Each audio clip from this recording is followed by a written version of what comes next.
The wind howling off the Colorado Rockies sounded like a dying animal. 18-year-old Clara Higgins was dragged up the mountain, sold to a feral recluse to settle a blood debt. When his cabin door finally swung open, his first words didn't just break her heart, they froze her very soul. The year was 1883, and Denver was a city of two faces. On one side of the tracks, silver barons drank imported champagne in velvet-lined parlors. On the other, desperate men wagered their lives and their families in smoke-choked saloons. Clara Higgins belonged to the latter world, though she had spent her entire childhood pretending otherwise. Her father, Josiah Higgins, was a man whose ambition vastly outweighed his competence. He was a speculator, a gambler, and ultimately, a coward. When Clara turned 18, she expected to find work as a seamstress or a school teacher to help pull them out of the squalor of their boarding house. Instead, she woke up on a frigid Tuesday morning in November to find a stranger in their parlor. He was a hard-eyed man named Withers, wearing a heavy buffalo coat that smelled of wet hide and stale tobacco. "Pack a bag, Clara," her father had said, not meeting her eyes. His hands were trembling, rattling the tin coffee cup he held. "You're leaving." "Leaving? To where?" Clara asked, her voice tight with confusion. "To the Wind River Range," Josiah mumbled, staring at the floorboards. I made an arrangement, a marriage, to a man named Jedediah Boone. He's a trapper. He owns a considerable plot of timber up near the snowline. It's a good match, Clara. You won't starve." It took only a few moments for the truth to pierce through her father's pathetic lies. Josiah hadn't found her a match. He had sold her. The rumors of his debts to violent men had been circulating for months. He had wagered her to save his own skin. Clara wept, she pleaded, and she screamed, but it changed nothing. Withers dragged her out of the house by her wrist, tossing her small canvas bag into the back of a buckboard wagon. Josiah didn't even come to the door to watch her leave. The journey took 4 grueling days. They left the muddy, bustling streets of Denver and headed deep into the foothills, the landscape growing harsher and more unforgiving with every mile. The pine trees towered over them like silent sentinels, blocking out the sun. By the 3rd day, the wagon wheels could no longer navigate the steep, snow-choked trails. Withers forced her onto the back of a sway-backed mule, and they continued upward into the bitter cold. Clara was not dressed for the high country. Her thin wool coat offered little protection against the biting wind that whipped down through the canyons. Her lips cracked and bled, and she could no longer feel her toes. Withers spoke barely 10 words to her the entire trip, only stopping to chew tobacco and check his compass. "This is as far as I go," Withers grunted on the afternoon of the 4th day, pulling the mule to a halt. They were standing on a narrow ridge. Below them, a dizzying drop into a valley of jagged rocks. Above them, a treacherous, icy path winding up toward a dark timberline. "You can't leave me here," Clara gasped, her teeth chattering so violently she could barely form the words. "Cabin's about a mile up that trail," Withers said, tossing her canvas bag into the snow. "Follow the blazes on the trees. Don't wander off, or the wolves will have you before sunset." He turned his horse around, leading the mule with him, and abandoned her to the mountain. Clara stood alone in the paralyzing silence of the Rockies. The cold was a physical weight, pressing against her chest, making every breath feel like inhaling crushed glass. Panic flared in her chest, but a deeper, primal instinct for survival forced her to move. She picked up her bag and began the agonizing climb. The snow was knee-deep in places, and twice she slipped, sliding backward and scraping her hands raw on the ice. As the sun began to dip behind the peaks, casting long, purple shadows across the snow, she smelled it. Wood smoke. She pushed through a final thicket of blue spruce and stumbled into a clearing. There, built into the side of a massive granite rock face, was a cabin. It was heavily fortified, constructed of thick, unpeeled logs, with heavy iron shutters barred over the small windows. It looked less like a home, and more like a fortress preparing for a siege. Clara dragged herself onto the heavy wooden porch and pounded a frozen fist against the oak door. Silence. She knocked again, harder, her knuckles bleeding. "Please," she cried out, her voice raspy and weak. "Please, I'm Clara. Josiah Higgins sent me. The heavy iron deadbolt slid back with a loud metallic clack. The door creaked open, revealing the massive frame of a man blocking the threshold. Jedediah Boone. He was a terrifying sight. Over 6 feet tall and broad-shouldered, he wore a coat of patched wolf fur. A tangled, dark beard obscured the lower half of his face, but a jagged, pale scar cut a vicious path from his left temple down across his cheekbone, pulling his eye into a permanent, hard squint. He held a Winchester rifle in his right hand. The barrel angled lazily toward the floor, but his grip suggested he could raise and fire it in a fraction of a second. His eyes, a pale, icy blue, locked onto hers. Clara stood shivering, expecting to be welcomed in, expecting the rough but necessary civility of a man who had sent for a wife. Instead, Jedediah looked her up and down, his expression completely devoid of warmth. He didn't step aside. He didn't offer a hand. Josiah actually did it, Jedediah murmured, his voice a deep, gravelly rumble that barely carried over the wind. He stared at her trembling form, and his first words to his new bride hung in the freezing air. I paid for a corpse, not a bride. Did your father tell you whose grave you're digging, or did he leave that out? Clara froze. The blood drained from her face, and her knees finally buckled. She didn't faint from the cold.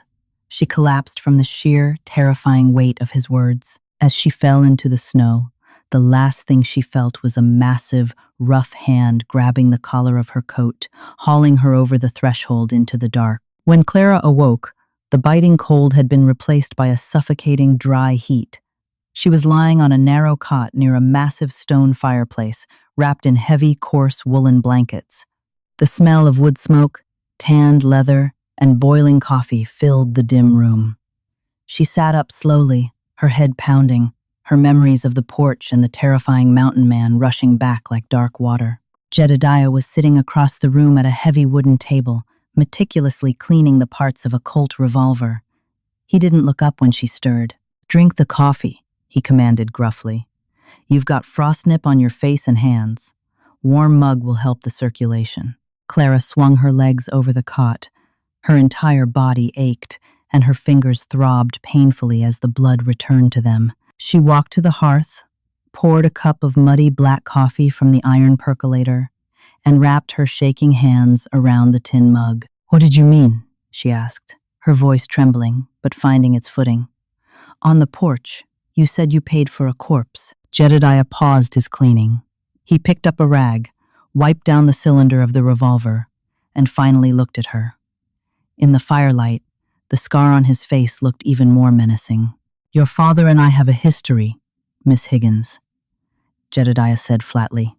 10 years ago, in Texas. He didn't sell you to me to pay off a gambling debt, if that's the lie he spun. He gave you to me because he owed me a life." Clara stared at him, uncomprehending. "A life? I don't understand. Josiah is a businessman, a failed one, but—" "Josiah was a deputy," Jedediah interrupted, his voice hardening. "Under me. I was a ranger. We were tracking a gang of cattle rustlers down near the Rio Grande. Your father took a bribe from them. He gave them our route. They ambushed us at a river crossing. I took a bullet to the face." He gestured vaguely to his scar, "but I wasn't the one who died. My wife was in the wagon with us. Her name was Sarah. She took 2 rounds to the chest, bled to death, while your father spurred his horse and rode away." The mug slipped from Clara's hands, clattering against the stone hearth, splashing scalding coffee across the floorboards. Her father, a coward, yes, a thief, perhaps, but responsible for the murder of a woman?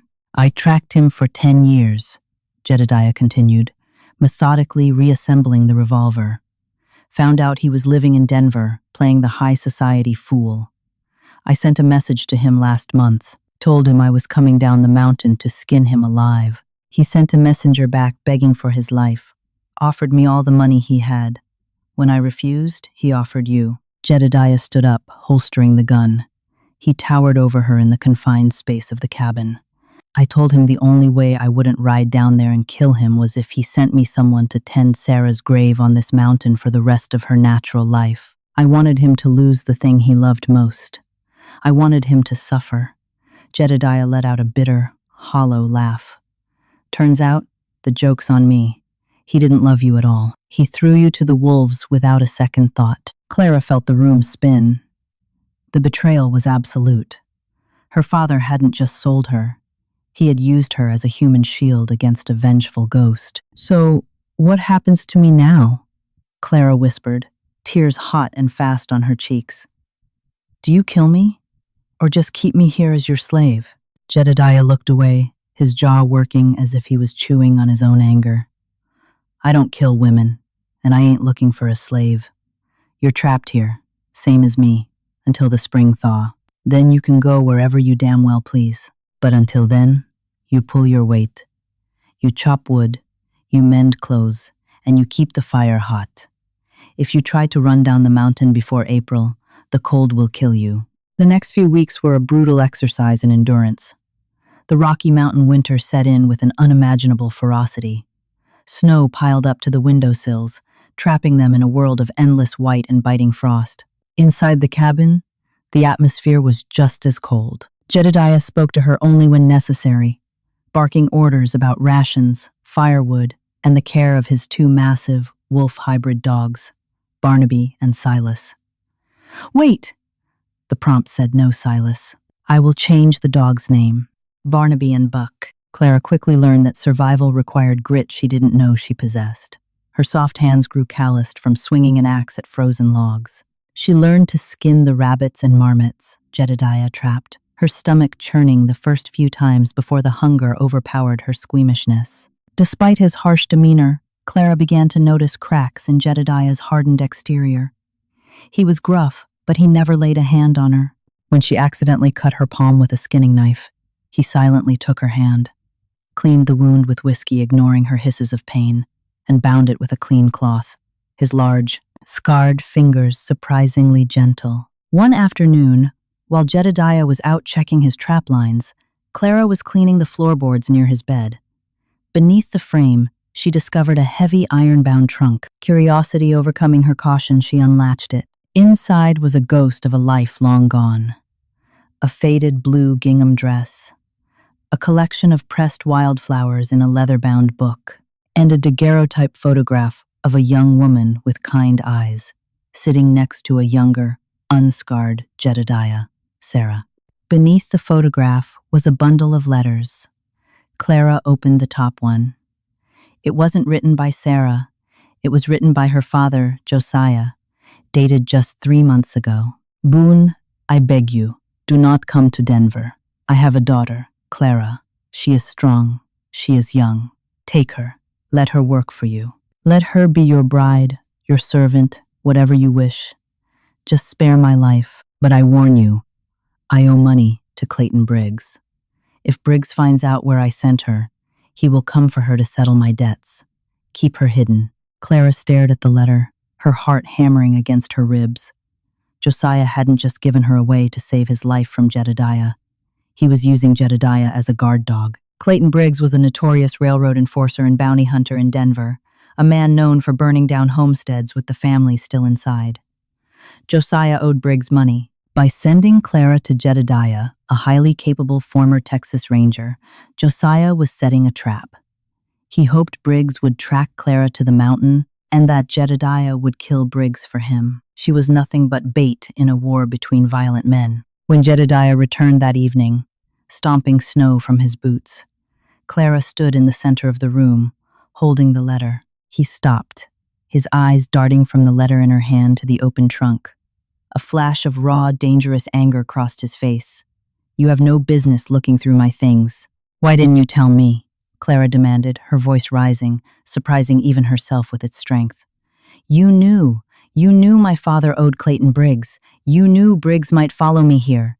Jedediah snatched the letter from her hand, his expression stony. Briggs won't come up this high in the winter. Your father was a fool. But if he does? Clara pressed, stepping closer to the towering man. If Briggs comes, you'll kill him, won't you? You'll do exactly what my father wanted. If Briggs comes to my door, Jedediah said, his voice dropping to a deadly whisper, he dies. Not for your father, but because no one threatens what is on my mountain. What is on your mountain? Clara challenged, tears of frustration in her eyes. Me? Am I just a prisoner, Jedediah? Or am I just the bait you accepted to finally get your revenge? Jedediah looked at her, really looked at her. He saw the calluses on her hands, the soot on her cheek, the fierce, defiant fire in her eyes that hadn't been there a month ago. The spoiled Denver girl was gone. The mountain was forging her into something harder. He didn't answer her. He just turned and walked out the door into the freezing night. By January, the cabin felt smaller, the walls pressing in as the snowdrift swallowed the lower half of the structure. A strange, unspoken truce had settled between Clara and Jedediah. The animosity had burned itself out, replaced by a mutual reliance. They spent the long, dark evenings sitting by the fire. Jedediah would whittle or clean his rifles, and Clara would mend their clothes, sometimes reading aloud from the few worn books he kept on a shelf. Clara learned the rhythms of the mountain man. She learned that he hated the silence, even if he rarely spoke, which was why he let the fire crackle loudly and the dogs sleep inside. She learned that on the anniversary of Sarah's death, he spent the entire night sitting on the porch in the freezing cold, a bottle of rye whiskey in his hand.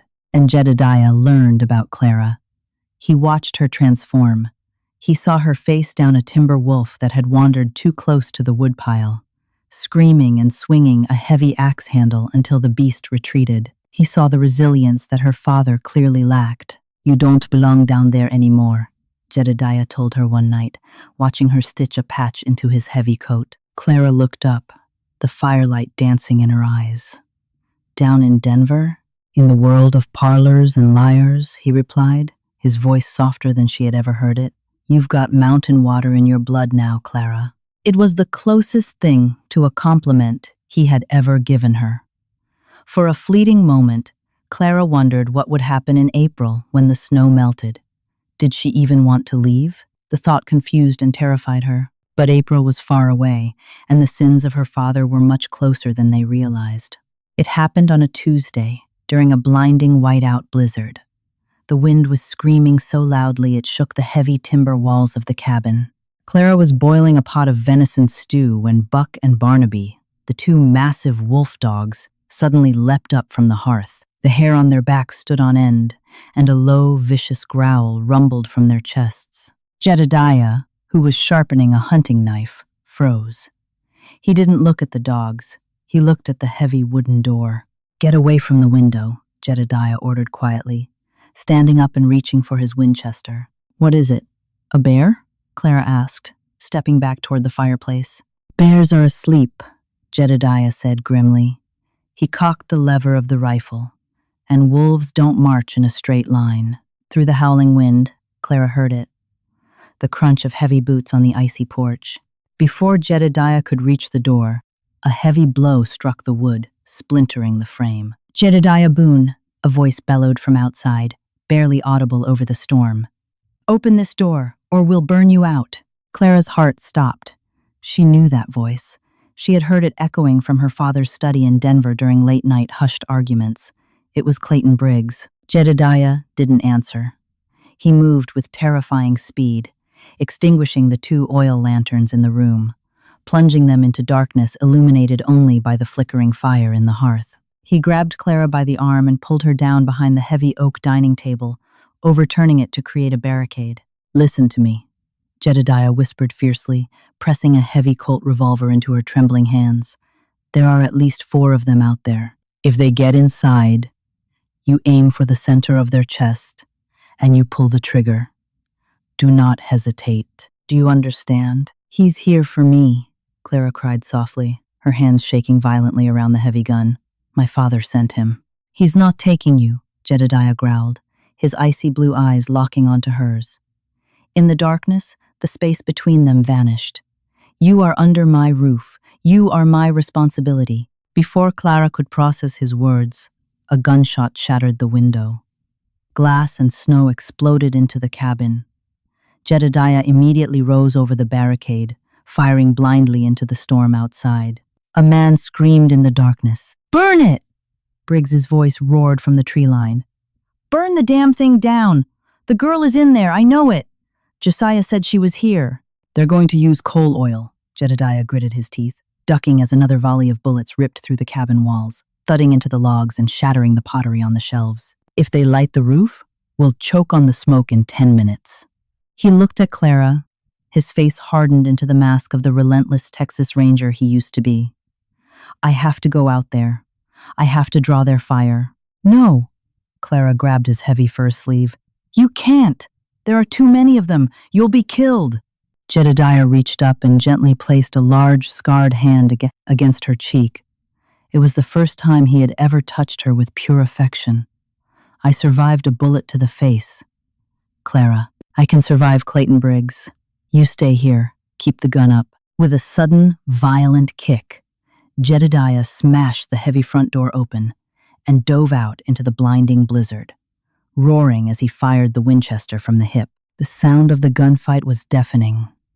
The blizzard swallowed the flashes of the muzzles, making it impossible for Clara to see what was happening. She heard men shouting, the frantic barking of the dogs as they rushed out to defend their master, and the heavy, continuous boom of Jedediah's rifle. Then there was a sickening thud, a grunt of pain, and a terrifying silence. Clara peeked over the overturned table.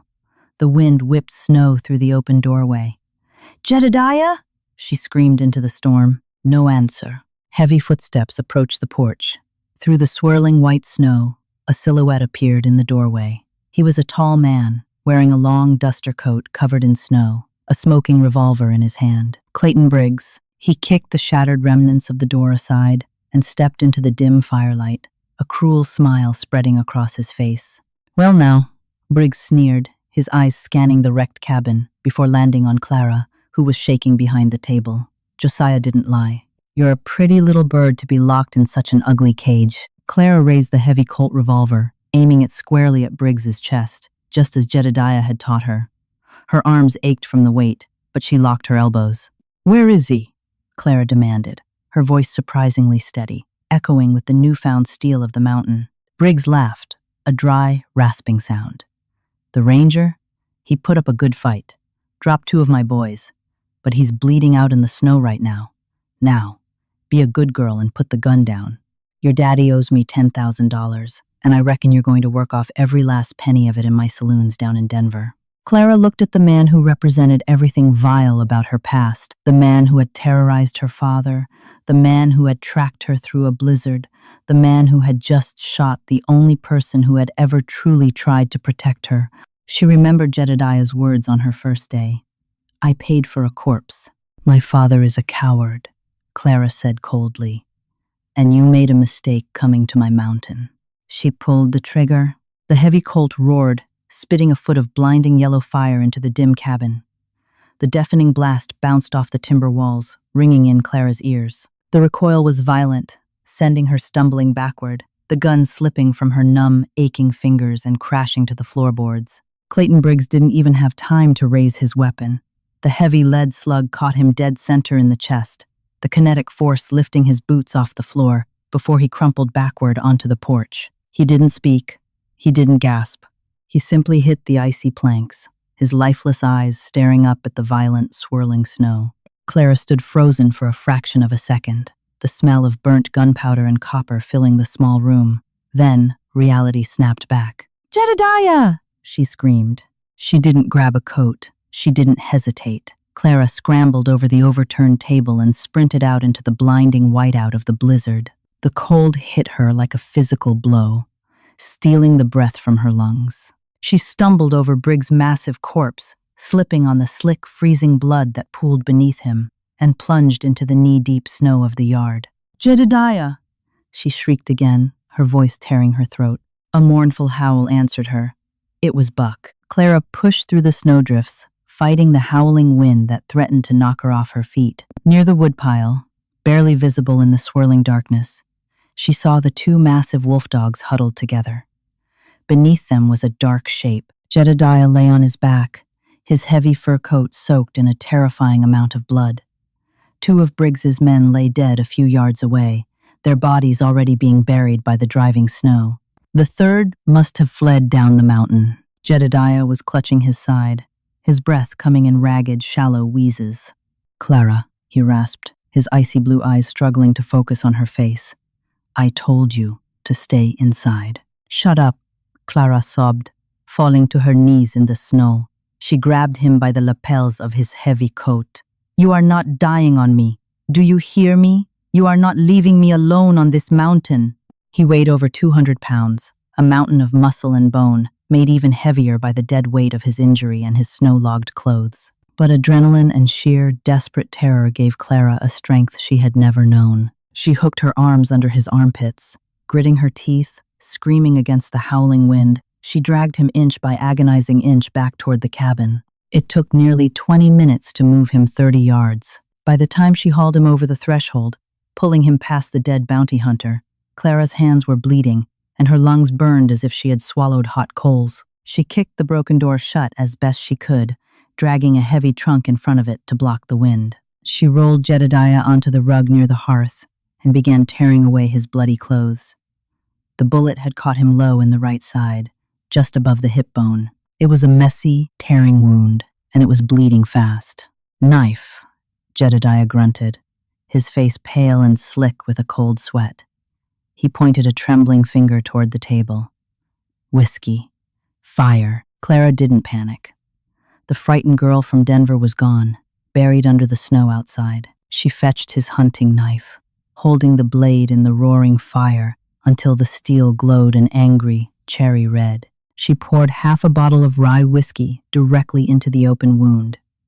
Jedediah roared, his body arching off the floor, his massive hands gripping the rug until his knuckles turned white. Bite down, she ordered, shoving a piece of thick leather between his teeth. With a steady hand she didn't know she possessed, Clara dug the heated blade into the wound, searching for the lead.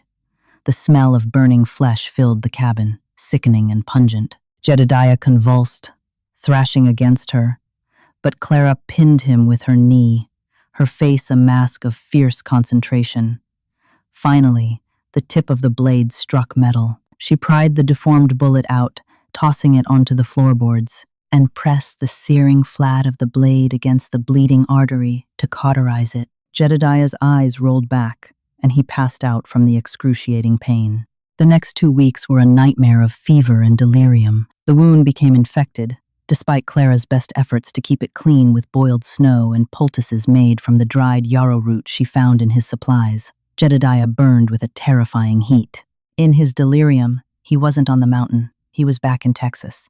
He cried out for Sarah, begging her to stay in the wagon. He shouted orders to men who had been dead for a decade.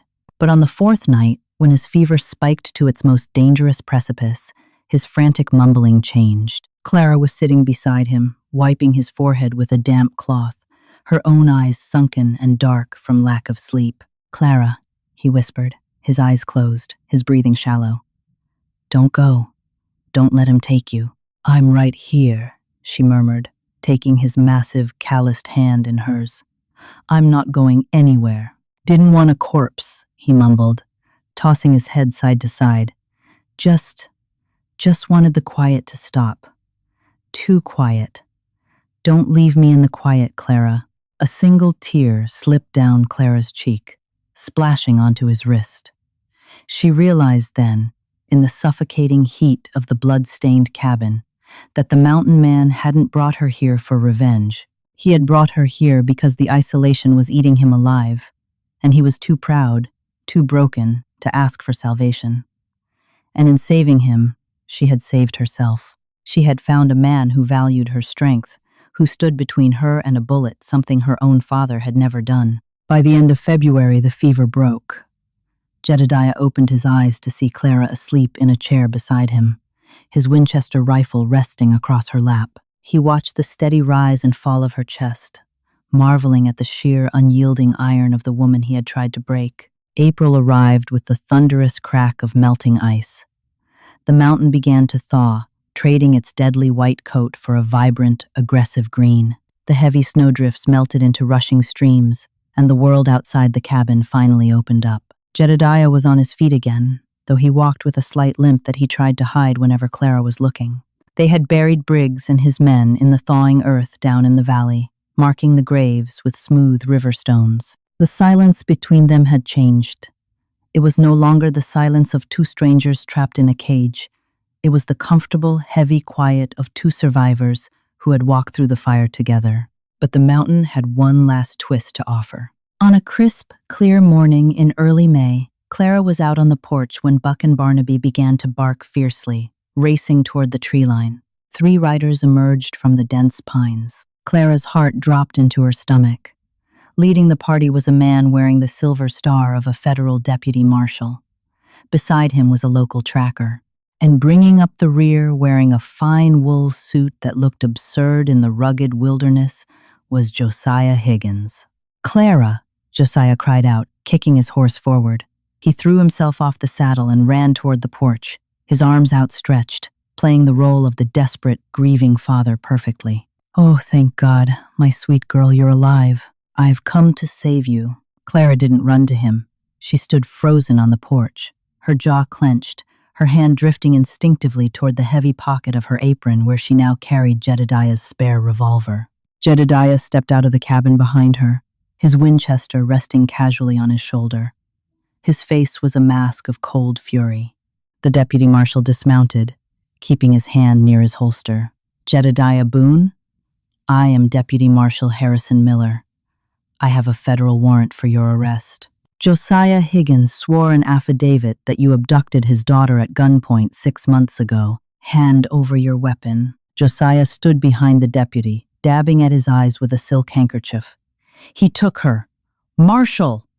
And I have reason to believe Clayton Briggs came up here to rescue her, and this savage murdered him too." Clara stared at her father. The sheer audacity of his lie was breathtaking. But as she looked at his shifting eyes, she noticed where his gaze kept darting. He wasn't looking at her. He was looking at the fresh mounds of earth down in the lower valley, Briggs's grave. It suddenly clicked. Josiah hadn't come to rescue her. Josiah knew Briggs had carried stolen railroad bearer bonds, thousands of dollars in untraceable paper sewn into his duster coat. He knew Briggs had chased her up the mountain and likely died in the winter. Josiah had brought the law to clear out Jedediah so he could dig up Briggs' corpse and steal the fortune to pay off his other debts. "Put the gun down, Jedediah," Clara said softly, never taking her eyes off her father. Jedediah looked at her, confusion and betrayal flashing in his eyes, but Clara gave him a subtle, reassuring nod. Reluctantly, Jedediah leaned the Winchester against the cabin wall and raised his hands. "Thank God," Josiah breathed, stepping forward to grab Clara's arm. "Come, Clara, pack your things. Let's go home." Clara slapped his hand away with a crack that echoed like a gunshot. "Don't touch me," she hissed, her voice vibrating with a lethal edge. She reached into her bodice and pulled out the crumpled, water-stained letter Josiah had written to Jedediah 6 months ago. She walked past her father and handed it directly to Deputy Miller. "Read it, Marshal," Clara said, her voice ringing clear in the mountain air. "It's in his handwriting. A letter begging Jedediah Boone to take me as payment for a blood debt, asking him to hide me from Clayton Briggs." Josiah's face went paper white. That is a forgery." "Is it?" Clara challenged, forcing the cowardly man to backpedal. "Briggs did come here, Marshal. He came in the middle of a blizzard to burn us alive because my father owed him $10,000. Jedediah didn't kidnap me. He protected me. He took a bullet for me. You want to know why my father is really here? He knows Briggs is dead, and he knows Briggs was carrying stolen Denver Pacific Railroad bonds in his coat. He brought you here to arrest Jedediah so he could rob a grave." Deputy Miller scanned the letter, recognizing Josiah's signature. He looked up, his eyes narrowing at Josiah. "Mr. Higgins," Deputy Miller said coldly, "this letter explicitly offers your daughter as a servant. It mentions Clayton Briggs by name. I suggest you mount your horse and ride back down this mountain before I arrest you for filing a false federal affidavit. And if I find out you're connected to those stolen bonds, I'll be coming for you myself." Josiah looked at Clara, his eyes wide with desperate pleading. "Clara, please. You have nothing here. You'll live like an animal." Clara stood tall, the wind catching her hair, the mountain framing her like a queen in a rugged granite castle. "I have everything here, Josiah," she said, her voice dropping to a deadly calm. I have a man who bleeds for me. I have a home I built with my own hands. If you ever come back up this mountain, I won't wait for Jedediah to shoot you. I'll do it myself." Josiah Higgins swallowed hard. Without another word, he scrambled onto his horse and rode back down the trail in utter disgrace, followed closely by the marshal. Clara stood on the porch, watching them disappear into the pines. She felt a heavy, warm hand gently rest on her shoulder. She turned and looked up at Jedediah. The fierce, terrifying mountain man who had told her he paid for a corpse was looking at her with a profound, shattering tenderness. "You didn't have to do that," Jedediah rumbled softly. "You could have gone back. Claimed those bonds for yourself. Started a new life anywhere you wanted." Clara smiled, resting her hand over his, feeling the rough scars that matched the scars on his face. "I already started a new life," she whispered, leaning into his massive chest. "Right here." Jedediah wrapped his arms around her, burying his face in her hair, pulling her tight against him as the spring sun warmed the icy peaks of the Rockies. Clara and Jedediah Boone's incredible story of betrayal, survival, and unexpected love became a quiet legend whispered across the Colorado Rockies for decades, proof that sometimes the harshest winters forge the strongest bonds. What would you have done if you were in Clara's shoes when the outlaws arrived? Let us know your thoughts in the comments below. If you love this dramatic, true-to-life Wild West tale, hit that like button, share it with a friend, and subscribe to our channel for more thrilling stories.